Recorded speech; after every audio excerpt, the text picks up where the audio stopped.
In this video, I'm going to show you how to reset your Amazon Fire TV stick remote. So the first thing you want to do is unplug your TV from the wall and wait about 60 seconds or so.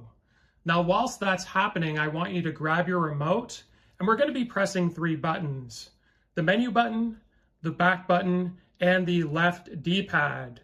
So we're going to press and hold that for about 15 seconds.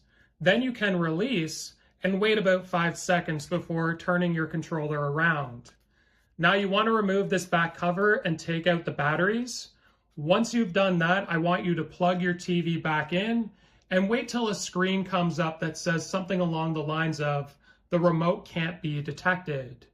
After that's happened, you can put your batteries back in, and we're going to press and hold the home button until the blue light at the top starts flashing, indicating that it's pairing with the TV. Now, I find these a little bit finicky, and sometimes when you press and hold, it doesn't always work. So I recommend spamming this button a little bit until it fully connects and it's reset your Fire Stick remote. So hopefully this video was helpful. Like and subscribe, and we'll see you in the next one.